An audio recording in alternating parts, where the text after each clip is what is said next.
गौरी पुत्र गणेश भगवान की जय। प्रेम से बोलिए लक्ष्मी नारायण भगवान की जय। वृंदावन के वृक्ष को मरम न जाने कोई, यहाँ डाल डाल और पात पात श्री राधे राधे होए। प्रेम से बोलिए राधा कृष्ण भगवान की जय। प्रिय भक्तों, आज ज्येष्ठ मास के शुक्ल पक्ष की एकादशी तिथि है। इस एकादशी को निर्जला एकादशी के नाम से जाना जाता है। कुछ स्थानों पर इसे पांडव या भीमसेन एकादशी के नाम से भी जाना जाता है। शास्त्रों के अनुसार केवल निर्जला एकादशी का व्रत रखने और इसकी कथा को सुनने से साल भर की सभी 24 एकादशियों के व्रत का फल प्राप्त हो जाता है। तो आज मैं आपको सुना रही हूँ निर्जला एकादशी की बड़ी ही दुर्लभ कथाएं। किंतु एक बात का विशेष ध्यान रखिएगा कि इन कथाओं को पूरा सुनने से ही सभी मनोकामनाएं पूरी होती हैं। कथाओं को आधा अधूरा सुनने से पूर्ण फल की प्राप्ति नहीं होती। तो आइए बड़ी ही श्रद्धा और प्रसन्नचित मन से इन कथाओं को सुनते हैं। एक समय की बात है, श्री ठाकुर मंदिर के महंत जी, जो कि प्रभु के बड़े प्रिय भक्त थे, अपने कुछ शिष्यों को साथ लेकर दक्षिण में तीर्थ दर्शन करते हुए एक नगर में पहुँचे। संध्या का समय था। मार्ग में बहुत ही रमणीय उपवन देखकर महंत जी का मन हुआ कि यहीं पर कुछ देर विश्राम करें, भोजन प्रसाद बनाकर हरि नाम कीर्तन किया जाए। संयोग से वह स्थान एक वैश्या का घर था। वैश्या वहीं पास के भवन में रहती थी। महंत जी और उनके शिष्यों को इस बात का पता नहीं था कि जिस जगह वे रुके हुए हैं, विश्राम भोजन प्रसादी कर रहे हैं, वह स्थान एक वैश्या का है। वैश्या भी दूर से अपने भवन से हरि भक्तों की क्रियाओं का आनंद ले रही थी। द्वार पर बहुत सुंदर सुंदर श्वेत वस्त्र धारण किए हुए अपने साथ अपने ठाकुर जी को भी लाए।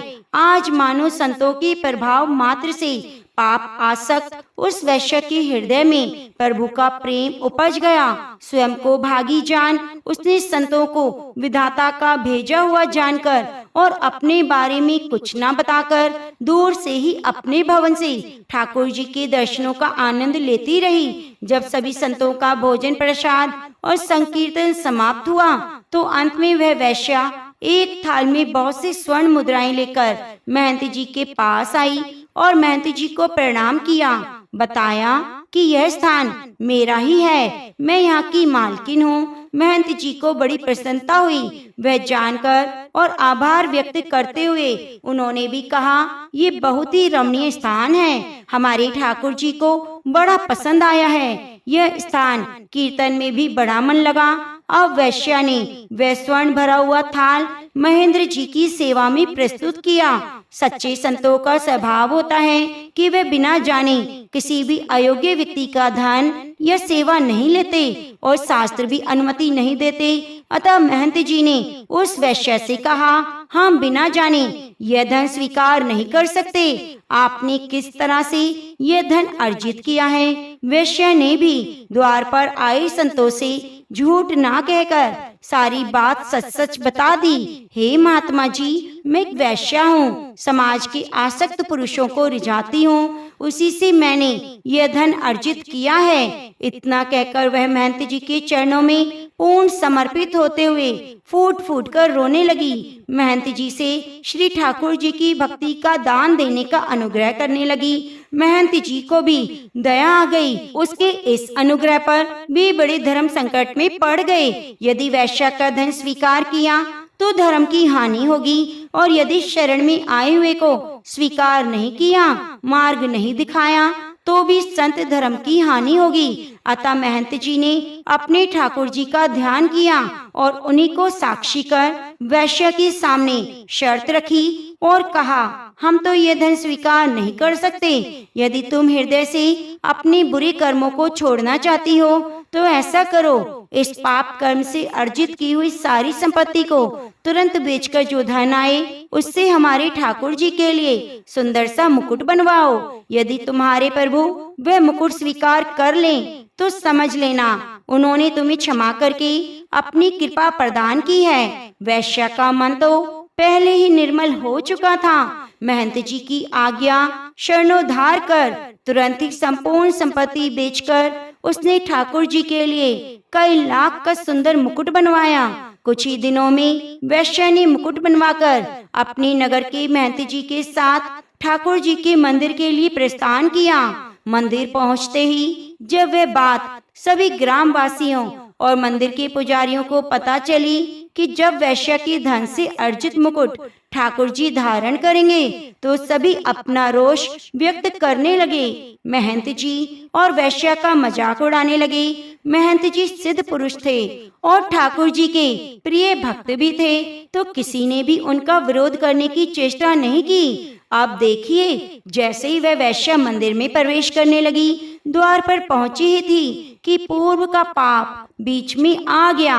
वैश्य वहीं रजस्वला हो गई। उसने अपना माथा पीट लिया, फूट फूट कर रोने लगी, मूर्छित होकर भूमि पर गिर पड़ी। सोचने लगी, संत की कृपा हुई, ठाकुर जी का अनुग्रह प्राप्त होने ही वाला था कि रजस्वला हो गई, मंदिर में जाने के लायक नहीं रही। सब लोग हंसी उड़ाने लगे। पुजारी भी महंत जी को कोसने लगे। अब महंत जी भी क्या करते। उन्होंने वैश्य के हाथ से मुकुट लेकर स्वयं ठाकुर जी के गर्भगृह में प्रवेश कर श्री ठाकुर जी को मुकुट पहनाने लगे। उधर महंत जी बार बार मुकुट प्रभु के मस्तक पर धारण कराएं और ठाकुर जी धारण ही न करें। मुकुट बार बार ठाकुर जी की मस्तक से गिर जाया करता। अब तो महेंद्र जी भी निराश हो गए। सोचने लगे, हमने बहुत बड़ा अपराध किया। शायद प्रभु ने उस वैश्य को स्वीकार नहीं किया, इसलिए ठाकुर जी मुकुट धारण नहीं कर रहे। अपने भक्त को निराश देखकर ठाकुर जी से रहा नहीं गया। उन्होंने अपने श्री विग्रह से बोल पड़े, बाबा आप निराश मत होइए। हमने तो उसी दिन उस वैश्य को स्वीकार कर लिया था जिस दिन आपने उसे आश्वासन देकर हमारे लिए मुकुट बनवाने को कहा था। महंत जी ने कहा, प्रभु जब स्वीकार कर लिया तो फिर बेचारी का लाया हुआ मुकुट धारण क्यों नहीं करते। ठाकुर जी बोले, इतने प्रेम से लाई है तो पहनेगी भी उसी के हाथ से। उसे तो तू बाहर ही छोड़कर आ गया और खुद मुकुट पहना रहा है मुझको। महंत जी ने कहा, प्रभु जी वो रजस्वला है, मंदिर में प्रवेश कर नहीं सकती। अब तो ठाकुर जी जिद करने लगे, इसी समय लाओ, हम तो उसी के हाथों से पहनेंगे मुकुट। मंदिर के सभी पुजारियों ने प्रभु की यह आज्ञा सुन दांतों तले उंगलियां दबा ली। सब विस्मित हो गए। संपूर्ण मंदिर में हाहाकार मच गया। जिसने सुना वह अचंभित हो गया। ठाकुर जी की आज्ञा को शिरोधार्य कर सैकड़ों लोगों की उपस्थिति में उस वैश्य को सम्मान पूर्वक मंदिर में प्रवेश कराया गया। अपने हाथों से वैश्या ठाकुर जी को मुकुट धारण कराने लगी। नैनों से अविरल आंसू की धाराएं बह रही थी, किंतु अद्भुत दशा होती जा रही थी। ठाकुर जी भक्त की इसी दशा का तो आनंद ले रहे थे। ठाकुर जी का श्री विग्रह बहुत बड़ा होने के कारण ऊपर चढ़कर मुकुट पहनाना पड़ता था। भगत के अश्रु से प्रभु के संपूर्ण मुखारबिंद का मानो अभिषेक हो गया हो।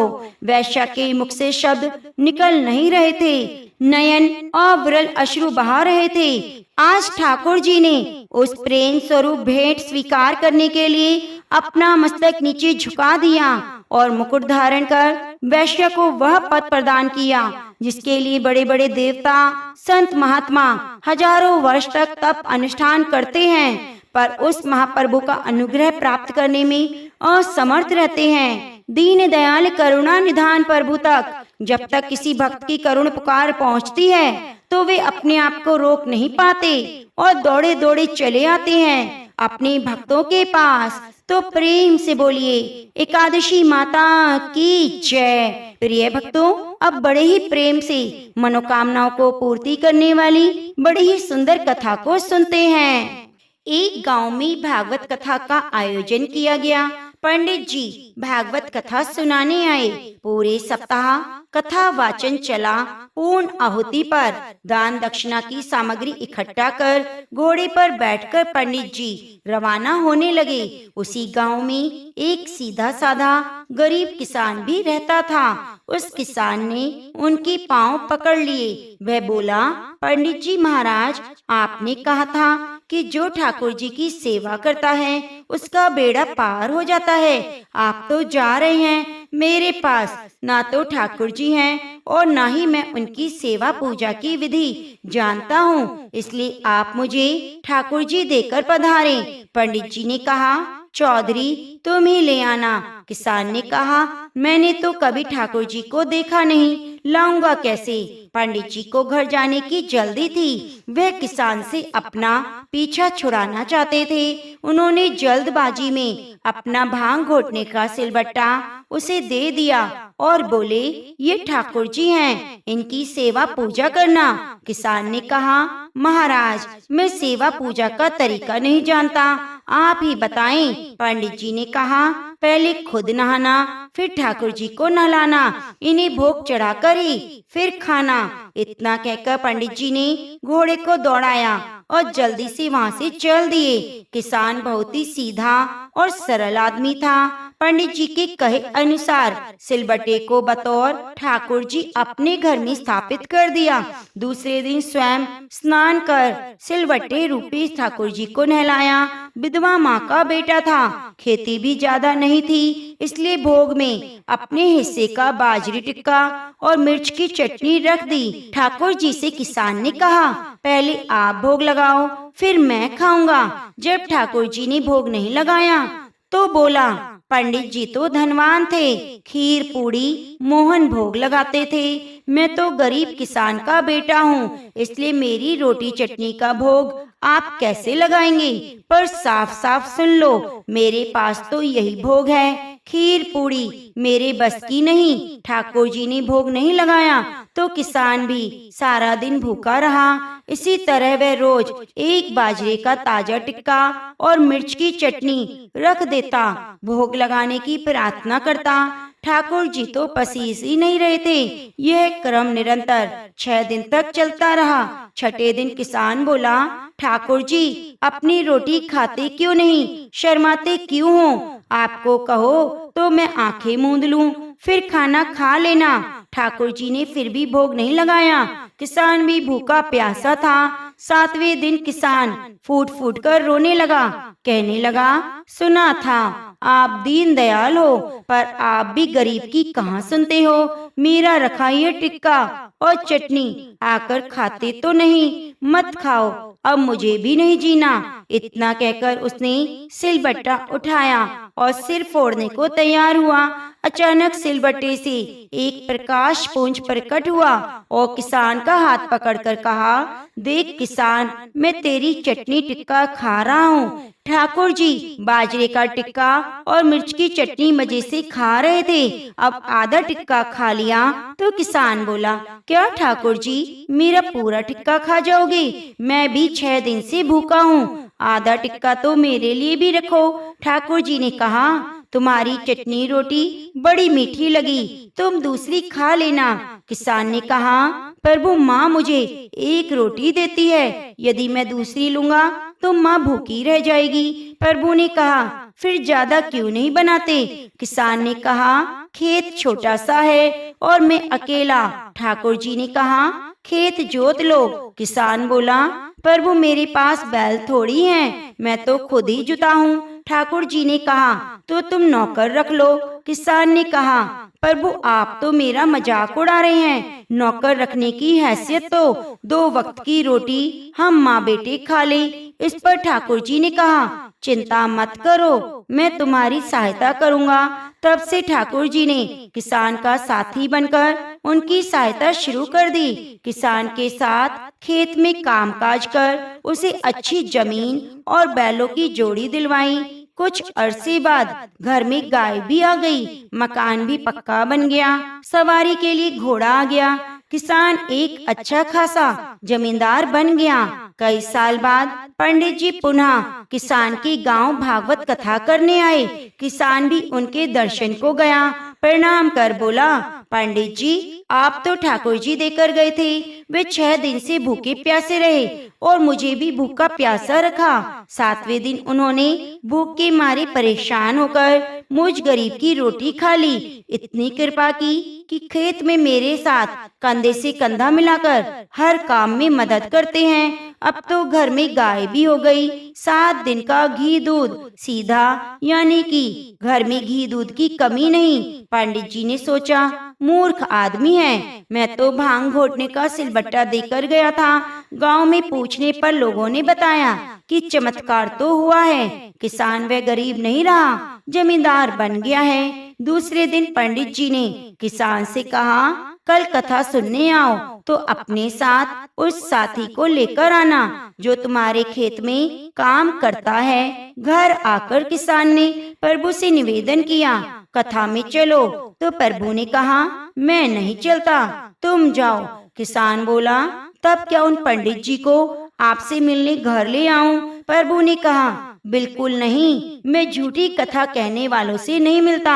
जो मुझसे सच्चा प्रेम करते हैं, जो अपना काम मेरी पूजा समझकर करते हैं, मैं उन्हीं के साथ रहता हूँ। मैं तो भक्त के वश में हूँ। तो प्रेम से बोलिए, कृष्ण भगवान की जय, द्वारकाधीश की जय। प्रिय भक्तजनों, अब आइए सुनते हैं निर्जला एकादशी की व्रत कथा। एक समय की बात है, एक जाट था। उसकी नई नई शादी हुई थी। शादी के बाद वह पहली बार अपनी पत्नी को लेने अपने ससुराल जा रहा था। वह अच्छे से नए वस्त्र पहनकर सज संवर कर अपने ससुराल के लिए रवाना होता है। रास्ते में उसने देखा एक तालाब में एक गाय पानी पीने उतरती है। जेठ का महीना था। वह गाय अपनी प्यास तो बुझा लेती है, लेकिन तालाब से बाहर नहीं आ पाती। जाट को वहां देखकर गाय बोली, अरे मुसाफिर, मुझे दलदल से बाहर निकाल दो। वह बोला, अरे नहीं गाय माता, मेरे तो कपड़े गंदे हो जाएंगे। मैं पहली बार अपनी पत्नी को लेने ससुराल जा रहा हूँ। गाय बोली, अरे मूर्ख, आज निर्जला 11 है, तुझे पुण्य फल मिलेगा। मैं तुझे वरदान दूंगी, तेरी 7 पीढ़ियां तर जाएंगी। लेकिन जाट नहीं माना। नाराज होकर गाय बोली, अगर तू मुझे नहीं निकालेगा तो मैं तुझे शाप दे दूंगी। आज से 8 पहर बाद तू गधा बन जाएगा। वह जाट डर गया। अब गाय से माफी मांगने लगा, लेकिन तब तक गाय तालाब में पूरी तरह से डूब चुकी थी। यह देख जाट उदास हो गया और उदास मन से ही ससुराल पहुंचा। जवाई को देखकर ससुराल में सभी बहुत खुश हुए, लेकिन जाते ही उसने रट पकड़ ली, मेरी पत्नी को विदा कर दो, हमें जाना है, हमें अभी जाना है। सभी ने बहुत मिन्नतें की, जवाई जी एक दिन तो रुक जाओ, लेकिन वह नहीं माना। तब उसकी पत्नी बोली, सब इतना कह रहे हैं तो आप रुक क्यों नहीं जाते? तब जाट ने उसे सारी बात बता दी। तब उसकी पत्नी तुरंत उसके साथ वापस घर की ओर चल दी। अब जाट गधा बन जाता है, उसकी पत्नी उसे घर लेकर आ जाती है। इसी तरह से कई दिन बीत गए। जब घर में अन्न धन कुछ भी नहीं बचा तो वह अपनी पत्नी से बोला, तुम मुझे लेकर मजदूरी करने चलो। तब वह दोनों नगर के राजा के यहाँ मजदूरी करने पहुँचे। राजा के कुएं की खुदाई का काम चल रहा था। उसकी पत्नी अपने सर पर मिट्टी रखकर मिट्टी फेंकने जाती। सभी मजदूर उसे देखकर बोले, अरे बहन, जब तेरे पास गधा है तो इस पर बोझ रखकर क्यों नहीं धोती? क्यों वह बोझ उठाती हो? पर वह कुछ नहीं बोली। दूर से राजा भी यह सब देख रहा था। एक दिन राजा ने उससे पूछा, तुम्हारे पास गधा है, तुम क्यों बोझ उठाती हो? तब वह बोली, महाराज, यह गधा नहीं, मेरे पति हैं, इनको गाय ने श्राप दिया है। उसने राजा को सारी बात बता दी। राजा ने पंडित को बुलवाकर इसका हल पूछा। तब वह बोला, राजा जी, इसका तो एक ही हल है। जिस व्यक्ति ने अपने जीवन काल में 101 ग्यारस करी हो, उसका फल वह इस गधे को दे दे तो ये मानव बन सकता है। राजा ने पूरी नगरी में ऐलान करवा दिया कि जिसने भी 101 ग्यारस करी है, अगर वह अपनी ग्यारस का फल दे देता है तो राजा उसे आधा राज्य दे देंगे। लेकिन पूरी नगरी में कोई भी ऐसा नहीं था जिसने 101 ग्यारस करी हो। किसी ने 10 करी तो किसी ने 11, किसी ने 14 तो किसी ने 20 करी थी। तब बुढ़िया आई और बोली, राजा जी, मैंने पूरी 101 ग्यारस करी है। राजा बोला, तुम अपनी ग्यारस का फल इस गधे को दे दो, मैं तुम्हें मुंह मांगा वरदान दूंगा। बुढ़िया बोली, महाराज, मैं धन लेकर क्या करूंगी? मैं आज हूँ, कल नहीं। मैं इसे 100 ग्यारस का फल दे दूंगी, लेकिन एक निर्जला एकादशी को मैं अपने पास रखूंगी। इससे एक निर्जला एकादशी के फल से मुझे मोक्ष की प्राप्ति हो जाएगी, मुझे श्री हरि विष्णु की प्राप्ति होगी। ऐसा कहकर बुढ़िया ने अपनी 100 ग्यारस का फल उस गधे को दे दिया और वह वापस इंसान बन गया। लेकिन एक ग्यारस की कमी से उसका पूरा शरीर इंसान का हो गया, लेकिन उसके शरीर से गधे की पूंछ नहीं हटी और केवल एक निर्जला एकादशी के व्रत के फल से, उसकी पुण्य प्रताप से वह बुढ़िया माई मोक्ष को प्राप्त हुई। लक्ष्मी नारायण भगवान का सानिध्य प्राप्त हुआ और वह वैकुंठ की वासिनी बनी। तो प्रेम से बोलिए, लक्ष्मी नारायण भगवान की जय। प्रिय भक्तों, अब आइए सुनते हैं निर्जला एकादशी की पौराणिक कथा, जिसे सुनने से ही एकादशी का व्रत पूर्ण माना जाता है। सर्वज्ञ वेद व्यास जी ने पांडवों को चारों पुरुषार्थ, अर्थ, धर्म, काम और मोक्ष देने वाली एकादशी व्रत का संकल्प कराया था। तब युधिष्ठिर जी ने कहा, जनार्दन, ज्येष्ठ मास के शुक्ल पक्ष में जो एकादशी पड़ती है, कृपया कर उसका वर्णन कीजिए। भगवान श्री कृष्ण जी ने कहा, हे राजन, इसका वर्णन परम धर्मात्मा सत्यवती नंदन व्यास जी करेंगे, क्योंकि वे संपूर्ण शास्त्रों के तत्व ज्ञान हैं। वे वेद व्यास जी से कहने लगे, कृष्ण पक्ष और शुक्ल पक्ष दोनों की एकादशियों में अन्न खाना वर्जित है। द्वादशी के दिन स्नान करके पवित्र हो, फूलों से भगवान केशव की पूजा करें। फिर नित्य कर्म समाप्त होने के बाद पहले ब्राह्मणों को भोजन देकर अंत में स्वयं भोजन करें। यह सुनकर भीमसेन बोले, परम बुद्धिमान पितामह, मेरी उत्तम बात सुनिए। राजा युधिष्ठिर, माता कुंती, द्रौपदी, अर्जुन, नकुल और सहदेव ये सभी एकादशी को भोजन नहीं करते और मुझसे भी हमेशा यही कहते हैं कि भीमसेन, एकादशी को तुम भी ना खाया करो।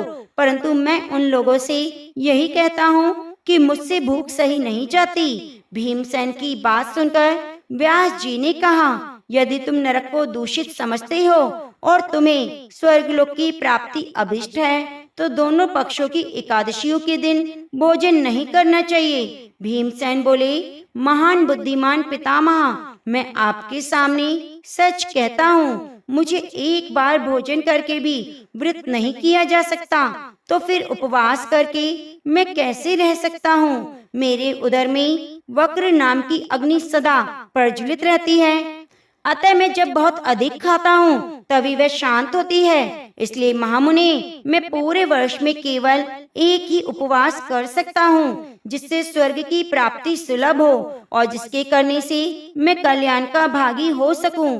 ऐसा कोई व्रत निश्चय करके बताइए, मैं उसका यथोचित रूप से पालन करूंगा। व्यास जी ने कहा, भीमसेन, ज्येष्ठ मास में सूर्य वृषभ राशि पर हो या मिथुन राशि पर शुक्ल पक्ष में जो एकादशी हो, उसका यत्न पूर्वक निर्जल व्रत करो। केवल कुल्ला आचमन करने से ही मुख में जल डाल सकते हो, उसको छोड़कर किसी प्रकार का जल विद्वान पुरुष मुख में ना डाले, अन्यथा व्रत भंग हो जाएगा। एकादशी को सूर्य उदय से लेकर दूसरे दिन सूर्य उदय तक मनुष्य जल का त्याग करे तो यह व्रत पूर्ण होता है। द्वादशी को प्रभात काल में स्नान करके ब्राह्मणों को विधि पूर्वक जल और स्वर्ण का दान करे। इस प्रकार सब कार्य पूरे करके जितेंद्रिय पुरुष ब्राह्मणों के साथ भोजन करे। वर्ष में जितनी एकादशियां होती हैं, यह उसका फल निर्जला एकादशी के पालन मात्र से मनुष्य प्राप्त कर लेता है। इसमें तनिक भी संदेह नहीं। शंख चक्र गदा धारण करने वाले भगवान केशव ने मुझसे कहा था कि यदि मानव सबको छोड़कर एकमात्र मेरी शरण में आ जाए और एकादशी को निराहार रहे तो वह सब पापों से छूट जाता है। एकादशी व्रत करने वाले पुरुष के पास विशाल काय, विकराल आकृति और काले रंग वाले दंड पाशधारी भयंकर यमदूत नहीं आते। अंधकाल में पीतांबरधारी सौम्य स्वभाव वाले, हाथ में सुदर्शन धारण करने वाले और मन के समान वेग वाले विष्णु दूत आकर वैष्णव पुरुष को भगवान विष्णु के पास ले जाते हैं। अतः निर्जला एकादशी को यत्न पूर्वक उपवास करें, श्री हरि का पूजन करें। स्त्री हो या पुरुष, यदि उसने सुमेरु पर्वत के बराबर भी महान पाप किया हो तो वह सब पाप एकादशी के व्रत के प्रभाव से भस्म हो जाते हैं। जो मनुष्य इस दिन जल के नियम का पालन करता है वह पुण्य का भागी होता है। उसी एक पहर में कोटि कोटि स्वर्ण दान करने का फल प्राप्त होता है। मनुष्य निर्जला एकादशी के दिन स्नान, दान, जप, होम आदि जो भी करता है वह सब अक्षय होता है। यह भगवान श्री कृष्ण जी का कथन है। निर्जला एकादशी को विधि पूर्वक उत्तम रीति से उपवास करके मानव वैष्णव पद को धारण कर लेता है। जो मनुष्य एकादशी के दिन अन्न खाता है वह पाप का भोजन करता है। इस लोक में वह चांडाल के समान है और मरने पर दुर्गति को प्राप्त होता है। जो निर्जला एकादशी को उपवास करके दान करेंगे वे परम पद को प्राप्ति होंगे। जिन्होंने एकादशी को उपवास किया है वे ब्रह्म हत्यारे, शराबी, चोर और गुरुद्रोही होने पर भी सब पातकों से मुक्त हो जाते हैं। हे कुंती नंदन, निर्जला एकादशी के दिन श्रद्धालु स्त्री पुरुषों के लिए जो विशेष दान और कर्तव्य निहित हैं उसे सुनो। उस दिन जल में शयन करने वाले भगवान विष्णु का पूजन और जल में धेनु का दान करना चाहिए, अथवा प्रत्यक्ष धेनु या घी या धेनु का दान उचित है। प्राप्त दक्षिणा और भांति भांति की मिष्ठान द्वारा यत्न पूर्वक ब्राह्मणों को संतुष्ट करना चाहिए। ऐसा करने से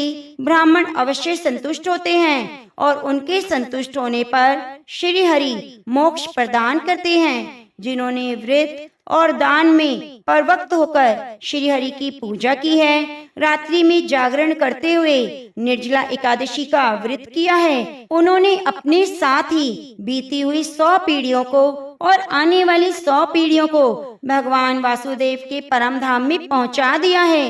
निर्जला एकादशी के दिन अन्न, वस्त्र, गौ जल, शैया, सुंदर आसन, कमंडल और छाता दान करना चाहिए। जो श्रेष्ठ और सुपात्र ब्राह्मण हो उसी को जूता दान करना चाहिए। वे सोने के विमान में बैठकर स्वर्ग लोक को जाता है। जो एकादशी की महिमा को भक्ति पूर्वक सुनता है, वर्णन करता है, वह स्वर्ग लोक में जाता है। चतुर्दशी युक्त अमावस्या को सूर्य ग्रहण के समय श्राद्ध करके मनुष्य जिस फल को पाता है वही फल श्रवण मात्र से प्राप्त हो जाता है। मैं भगवान केशव की प्रसन्नता के लिए एकादशी को निराहार रहकर आचमन के सिवा दूसरे जल को त्याग करूंगा। द्वादशी को देवेश्वर भगवान विष्णु का पूजन करूंगा।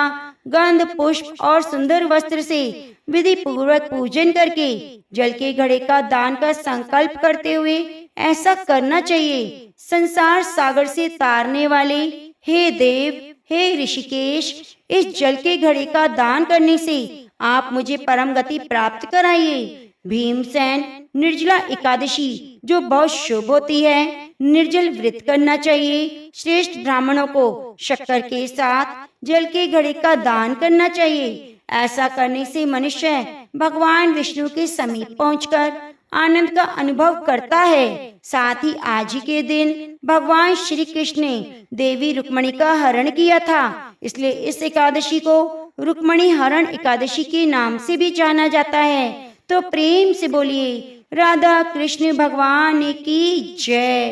प्रिय भक्तजनों, अब आइए सुनते हैं तुलसी माता की बड़ी ही पवित्र और मनोकामनाओं को पूर्ण करने वाली मोक्षदायिनी कथा।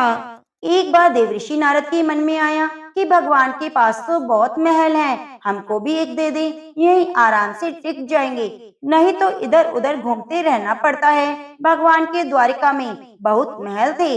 नारद जी ने भगवान से कहा, भगवान आपके पास बहुत महल है, एक हमको भी दे दो, हम भी आराम से रह सकें। आपके पास खाने पीने का इंतजाम अच्छा है। भगवान ने सोचा, यह मेरा भक्त है, विरक्त सन्यासी है, अगर कहीं इसे राजसी ठाट बाट में रहने लगा तो थोड़े ही दिनों में इसकी सारी विरक्ति भक्ति निकल जाएगी। हम अगर सीधा ना करेंगे तो ये बुरा मान जाएंगे, लड़ाई झगड़ा करेंगे। इतने महल हैं और एक नहीं दे रहे। भगवान ने चतुराई से काम लिया। नारद जी से कहा, जाकर देख लें, जिस मकान में जगह खाली मिले वहाँ आप रह लीजिएगा। नारद जी वहाँ से चले गए। सब जगह नारद जी घूम आए, लेकिन कहीं भी एक कमरा भी खाली नहीं मिला, सब भरे हुए थे। आकर बोले, भगवान वहाँ कोई कमरा खाली नहीं मिला। भगवान ने कहा, फिर क्या करूं, होता तो आपको दे देता। नारद जी के मन में आया, यह तो भगवान ने मेरे साथ धोखाधड़ी की है, नहीं तो कुछ ना कुछ करके किसी को इधर उधर दूसरे कमरे में भेजकर एक कमरा तो दे सकते थे। इन्होंने मेरे साथ धोखा किया है तो मैं भी इन्हें मजा चखा कर छोड़ूंगा। प्रिय भक्तजनों, यह तो भगवान की लीला थी। नारद जी रुक्मणी जी के पास पहुँचे। रुक्मणी जी ने नारद जी की आवा भगत बड़े प्रेम के साथ की। उन दिनों भगवान सत्यभामा जी के यहाँ रहते थे। एक आधा दिन बीता तो नारद जी ने उनको दान की कथा सुनाई। सुनाने वाले स्वयं नारद जी का दान का महत्व सुनाने लगे कि जिस चीज का दान करोगे वही चीज आगे आपको मिलेगी। जब नारद जी ने देखा यह बात रुक्मणी जी को जम गई है तो उन्होंने पूछा, आपको सबसे ज्यादा प्रेम किससे है? रुक्मणी जी ने कहा, यह भी कोई पूछने वाली बात है, मुझे भगवान श्री हरि से अत्यंत प्रेम है। कहने लगे, फिर आपकी इच्छा होगी कि अगले जन्म में वे आपको ही मिले। रुक्मणी जी बोली, इच्छा तो यही है नारद जी। नारद जी ने कहा, इच्छा है तो फिर दान कर दो, नहीं तो नहीं मिलेंगे। आपकी सौत भी हैं और उनमें से किसी ने पहले दान कर दिया तो उन्हें मिल जाएंगे, इसलिए दूसरे के करने से पहले आप भगवान को हमें दान कर दें। रुक्मणी जी को बात जच गई। उन्होंने सोचा, जब जन्म जन्म में भगवान मिलेंगे तो दान तो देना होगा। रुक्मणी से नारद जी ने संकल्प करा लिया। अब क्या था, नारद जी का काम बन गया। वे सीधे सत्यभामा के महल पहुंच गए। भगवान से कहा, भगवान उठिए और चलिए मेरे साथ। भगवान ने कहा, कहाँ चलना है, क्या बात हुई? नारद जी ने कहा, बात कुछ नहीं, मैंने आपको दान में लिया है, आपने एक कोठरी भी मुझे नहीं दी, तो मैं आपको ही सन्यासी बनाकर पेड़ के नीचे सुला दूंगा। भगवान ने कहा, रुक्मणी ने दान दिया है तो ठीक है, वे पटरानी है, उससे मिल तो आए। भगवान ने अपने सारे गहने रेशम के कपड़े खोलकर सत्यभामा को दे दिए और बलक वस्त्र पहनकर भस्म लगाकर कमंडल लेकर वहां से चल दिए। उन्हें देखते ही रुक्मणी के तो होश उड़ गए। पूछा, क्या हुआ भगवान? भगवान ने कहा, पता नहीं, नारद जी कहते हैं कि आपने मुझे दान दे दिया है। रुक्मणी ने कहा, लेकिन वे कपड़े गहने कहाँ गए? उत्तम केशर को छोड़कर ये भस्मी क्यों लगाई है? भगवान ने कहा, जब दान दे दिया तो मैं उनका हो गया, इसलिए अब मुझे सन्यासी बनाएंगे। रुक्मणी ने कहा, मैंने इसलिए थोड़े ही दिया था कि ये ले जाएं। भगवान ने कहा, तब किस लिए दिया था?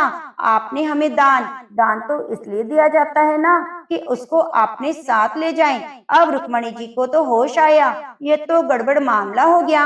रुक्मणी जी ने कहा, नारद जी, आपने मेरे से पहले नहीं कहा था कि अगले जन्म में मिलेंगे तो मिलेंगे, अब तो हाथ से ही खो रहे हैं। नारद जी ने कहा, अब जो हो गया सो हो गया, अब मैं इन्हें ले जाऊंगा। रुक्मणी जी रोने लगी। तब बहुत हल्ला गुल्ला मच गया। सब रानियां इकट्ठी हो गई। सत्यभामा, जामवंती सब समझदार थे।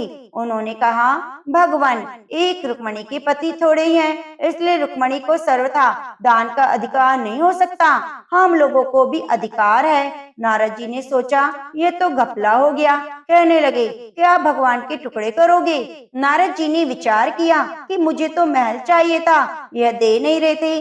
अब मौका ठीक है, समझौते पर बात आ रही है। नारद जी ने कहा, भगवान, आपका जितना वजन है उतने का तुला दान करने से दान मान लिया जाएगा। तुला दान से देह का दान माना जाता है, इसलिए भगवान के वजन का सोना, हीरा, पन्ना दे दो। तो इस बात पर सब रानियां राजी हो गई, बाकी तो राजी हो गई, लेकिन भगवान ने सोचा यह तो फिर मोह में पड़ गए। भगवान तराजू के एक पड़ले के अंदर बैठ गए, दूसरे पड़ले पर सारे गहने, हीरे, पन्ने रखे जाने लगे।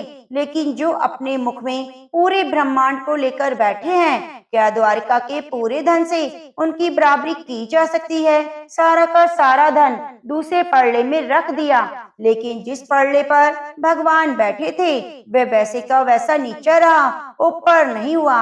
नारद जी ने कहा, देख लो, तुला तो बराबर हो ही नहीं रहा, अब मैं भगवान को ले जाऊंगा। सब कहने लगे, अरे कोई उपाय बताओ। नारद जी ने कहा, कोई उपाय नहीं है। अन्य सब लोगों ने अपने हीरे पन्ने लाकर लाद दिए, पर उससे क्या होना था? वे तो त्रिलोकी का भार लेकर बैठे थे। उधर औरतें चीख चिल्ला रही थी। नारद जी खुशी के मारे इधर उधर टहल रहे थे कि आज मेरे भगवान मेरे साथ चलेंगे। भगवान ने धीरे से रुक्मणी को बुलाया। रुक्मणी ने कहा, भगवान, कुछ उपाय निकालिए, आप इतना भार लेकर बैठ गए हैं, हम लोगों का क्या हाल होगा? भगवान ने कहा, ये सब हीरे पन्ने निकाल दो, सारे गहने उतार दो, यह सब निकाल कर तुलसी का एक पत्ता और सोने का एक टुकड़ा रख दो, तो तुम लोगों का काम हो जाएगा। रुक्मणी जी के कहने पर सारा सामान हटाया गया, सारा सामान हटा दिया गया और एक छोटे से सोने के पत्ते पर तुलसी का पत्ता रख दिया गया, तो भगवान के बजान के बराबर हो गया। सबने नारद जी से कहा, अब ले जाइए तुलादान। नारद जी ने खूब हिला डुला कर देखा, कहीं कोई डांडी तो नहीं मार रहा। नारद जी ने कहा, भगवान ने मेरे साथ फिर धोखा किया, यह पत्ता लेकर मैं क्या करूँगा? ये अच्छा नहीं कर रहे, केवल घर वालियों की बात सुनते हैं, मेरी तरफ तो देखो भगवान। भगवान ने कहा, आपकी तरफ क्या देखूं नारद जी, आप तो सारे संसार के रूप को समझकर फिर मोह के रास्ते पर जाना चाह रहे हो, तो क्या आपकी सुनो? तब नारद जी ने समझ लिया कि भगवान ने जो किया ठीक किया। जो तुलसी का एक पत्ता आपके बराबर है, वह तुलसी महान है। जिस तुलसी को चढ़ाने से आप अति प्रसन्न होते हैं, उस तुलसी का गुणगान करने वाले, उस कथा को सुनने वाले भगवान विष्णु के प्रिय भक्त होते हैं, वे निश्चित ही देव तुल्य हैं। हे भगवान, आपको कोटि कोटि प्रणाम। मैंने आज तुलसी के पत्ते का महत्व भी समझ लिया, मेरी भूल को क्षमा कीजिए। भगवान बड़े प्रसन्न होकर तराजू से उठे और नारद जी को छाती से लगाया और कहा, हे नारद, तुम्हारी मुक्ति तो निश्चित है। ओम नमो भगवते वासुदेवाय। गंगा स्नान की कथा के अनुसार माघ स्नान का पर्व था। गंगा के घाट पर श्रद्धालुओं की भारी भीड़ थी और उसी दिन भोलेनाथ माता पार्वती को साथ में लेकर पृथ्वी पर भ्रमण के लिए निकले थे। वे अपनी प्रिय नगरी काशी की ओर प्रस्थान किए हुए थे। तभी आकाश से गुजरते समय माता पार्वती की नजर भीड़ की ओर गई। पार्वती जी ने इतनी ज्यादा भीड़ का कारण शिव जी से पूछा। शिव जी ने बताया, हे देवी, आज से माघ मास का स्नान का पर्व आरंभ हो चुका है।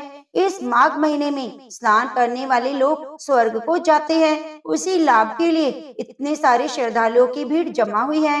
प्रिय भक्तजनों, पार्वती जी का भीड़ को देखकर कौतुक तो शांत हो गया, लेकिन उनके मन में एक सवाल आया। तब उन्होंने भोलेनाथ से पूछा, हे भगवान, हे भोलेनाथ, गंगा स्नान करने वाले ये सारे लोग स्वर्ग चले गए तो क्या होगा? स्वर्ग में इतना स्थान कहाँ है? प्रभु, फिर लाखों वर्षों से लाखों लोग इस तरह गंगा स्नान करके स्वर्ग पहुँच रहे हैं, तो वे लोग कहाँ हैं? हे प्रभु, फिर लाखों वर्षों से लोग इस तरह गंगा स्नान करके स्वर्ग पहुंच रहे हैं, तो वे लोग कहाँ हैं? स्वर्ग में उन्हें कहाँ स्थान मिला है? देवी भगवती के इस प्रकार सवाल पूछने पर भोलेनाथ ने कहा, हे देवी, शरीर को गीला करना एक बात है, लेकिन स्वर्ग की प्राप्ति के लिए मन का मैल धोना बहुत ही आवश्यक है। तब माता पार्वती ने पूछा, ये कैसे पता चलेगा कि प्रभु किसने शरीर धोया? और किसने मन को पवित्र किया? शिव जी ने बताया, हे पार्वती, यह उनके कर्मों से समझा जाता है। प्रिय भक्त, पार्वती जी की शंका अब भी नहीं मिटी। तब शिव जी ने अपनी प्यारी पत्नी पार्वती जी के मन में चल रहे सारे सवालों के समाधान के लिए उनसे कहा, हे देवी, चलो मैं तुम्हें तुम्हारी सारी बात एक प्रत्यक्ष उदाहरण के माध्यम से समझाने का प्रयत्न करता हूँ, लेकिन इसके लिए हमें एक नाटक करना होगा। तब क्या था, शिव जी तुरंत एक कौड़ी का रूप बदल लेते हैं और रास्ते में लेट जाते हैं और माता पार्वती को कहते हैं, हे देवी, आप एक अत्यंत ही सुंदरी का रूप धारण कर लीजिए। वैसे तो आप अत्यंत सुंदर हैं। अब क्या था, माता पार्वती अपना रूप बदलकर कौड़ी बने शिव जी के साथ गंगा स्नान के लिए जाते समय मार्ग के किनारे बैठ गई। गंगा स्नान करने वाले लोगों की भीड़ उन्हें देखने के लिए रुकती, लेकिन एक अलौकिक सुंदरी के साथ ऐसा क्रूप कौड़ी देखकर सबको हैरानी हो रही थी और सबको आश्चर्य भी हो रहा था। कौतूहल में सभी इस बेमेल जोड़ी के बारे में पूछते, आपस में बातें करते। माता पार्वती शिव जी द्वारा बनाए गए विवरण उन्हें सुनाती रहती। आप देखिए प्रिय भक्तजनों, देवी पार्वती सभी को यह बता रही थी कि ये कौड़ी मेरा पति है। गंगा स्नान की इच्छा से हम यहाँ आए थे। गरीबी के कारण इन्हें कंधे पर रखकर लाई हूँ। बहुत थक जाने के कारण थोड़े विश्राम के लिए हम यहाँ बैठे हैं। रास्ते में आते आते कई लोग देवी पार्वती को देखकर उन्हें अपने पति को छोड़कर अपने साथ चलने की बात कहते हैं। अब उनकी बातें सुनकर माता पार्वती को बहुत क्रोध आया, लेकिन शिव जी ने उन्हें शांत रहने का वचन जो ले लिया था, तो इस कारण माता पार्वती को न चाहते हुए भी शांत रहना पड़ा। माता पार्वती तो यह सब बातें सुनकर सोच रही थी कि भला ऐसे भी लोग गंगा स्नान के लिए आते हैं, ये स्वर्ग में जाने की कामना रखते हैं। ऐसे लोग जो किसी दूसरी स्त्री पर नजर गड़ाए रखते हैं, तो क्या ये स्वर्ग के अधिकारी हैं? माता पार्वती के चेहरे की निराशा देखने लायक थी। भोलेनाथ और माता पार्वती का यह क्रम शाम तक चलता रहा। तभी एक सज्जन पुरुष वहाँ पर आए। उन्होंने पूछा, हे देवी, आप यहाँ क्यों बैठी हैं? ये कौन है, इस तरह असहाय पड़े हुए हैं? माता पार्वती ने कहा, यह मेरे पति हैं। हम लोग गंगा स्नान के लिए आए हैं। हम यहाँ पर बैठकर विश्राम कर रहे हैं। विश्राम करने के बाद गंगा स्नान करेंगे। प्रिय भक्तों, इस तरह पार्वती जी ने रटा रटाया विवरण उन्हें सुना डाला। यह सुनकर सज्जन पुरुष की आंखों में आंसू भर आए। उन्होंने सहायता का प्रस्ताव रखा और कौड़ी को कंधे पर लादकर गंगा तट पर पहुंचा दिया। यहाँ तक कि वे लोग गंगा स्नान भी कर लेते हैं। उसके बाद उस सज्जन पुरुष ने जो अपने साथ रास्ते के लिए सत्तू लाया था, उन दोनों को खाने के लिए दिया और फिर सुंदर स्त्री बनी माता पार्वती को बार बार नमन करते हुए कहा, हे देवी, आप जैसी देवियां ही इस धरती के स्तंभ हैं। धन्य हैं आप जो इस प्रकार अपना धर्म निभा रही हैं। ऐसा कहकर वह पुरुष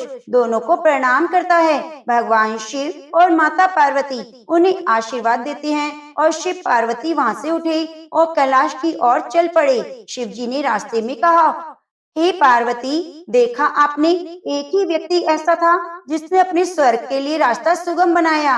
गंगा स्नान का माहात्म्य तो सही है, पर इसके साथ मन भी धोने की शर्त लगी है।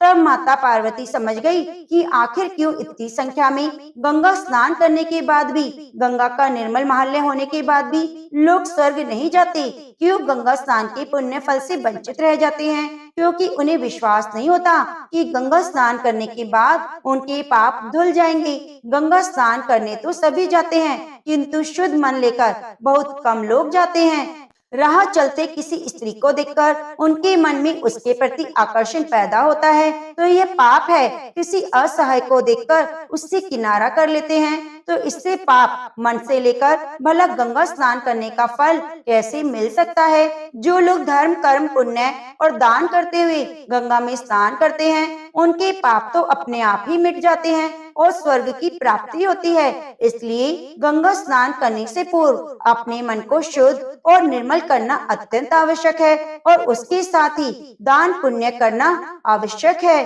तो प्रेम से बोलिए, गौरी शंकर भगवान की जय।